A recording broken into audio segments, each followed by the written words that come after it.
Leave it to Ted Lasso to warm our hearts to goo before effectively stomping on them with a soccer cleat. Sorry, football boot. Season 2 just wrapped up with a very eventful finale, and we're going to dive into some of the big moments today, as well as some exclusive pop culture interviews with the cast. Obviously, there are spoilers ahead. Let's get into it. I'm Anna Rumer, and this is Pop Culture Social Call. The finale picks up the morning after Trent's story, leaked by Nate, gets posted online, and Ted barely has enough time to enjoy his single serial piece before learning his struggles with mental health and anxiety are officially out there for everyone to read.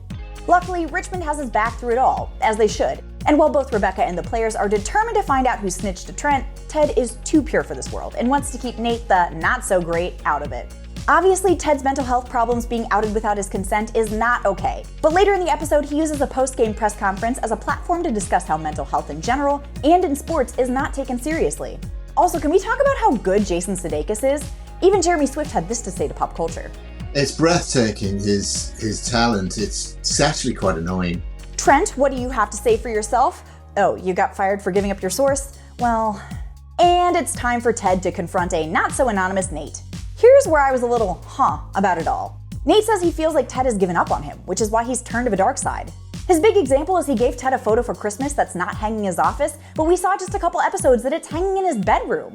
Ted, again, too pure for this world, takes the chance to simply apologize if he hasn't recognized how important Nate is to him and to the team, but Nate is not taking it. Later, Richmond ties its game, which is all the club needed to be promoted. Woo, sports. And Nate storms into the locker room to tear up the Believe sign. Alexa, play Bad Blood. Later, we flash forward 2 months to see that Nate has left Richmond to become head coach of Rupert's new team, West Ham United. And he looks not happy. Some people said season 2 of Ted Lasso suffered from not having a really strong antagonist. Buckle up, season 3 looks like it's about to go down. Luckily, Richmond will still have Sam on the starting lineup.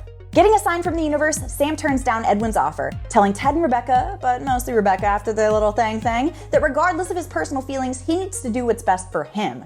𝐒𝐒𝐲𝐿 had this to say about Sam's place on the team in an interview with Pop Culture. Sam especially, adores the man. I think he has a really, really, really soft spot in his heart for Ted. And he's like a father figure for Sam. 3 weeks later, we see Sam buying a building he wants to turn into a Nigerian restaurant, and I'm not crying, you are. And of course, Roy and Keeley. While they weathered the 1-2 punch of Jamie's confession and Nate's kiss, Roy is feeling a little unnecessary with all the success of Keeley's Vanity Fair article and venture capitalists offering the funding to start her own PR firm. Absolutely rip my heart out of my chest and juggle it like a football when Roy books them a romantic 6-week trip to Spain and Keeley turns him down. She's probably right that 6 weeks away isn't great when you're just starting a business, but Roy made sure the place had Wi-Fi. She assures him they're not breaking up, but tells him to go on holiday alone, which I'll go with you. I can't handle it, guys. If you bet me 5 years ago $1 million I'd be crying over a show about soccer, I would be deeply in debt. Phil Dunster said it best in his interview with us.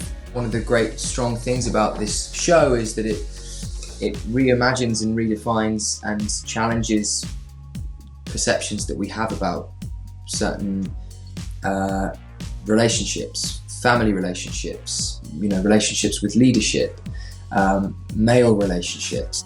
Head over to popculture.com and check out the full Ted Lasso interviews on our channel, and hit subscribe while you're at it. Until next time, I'm Anna Rumer, and this is Pop Culture Social Call.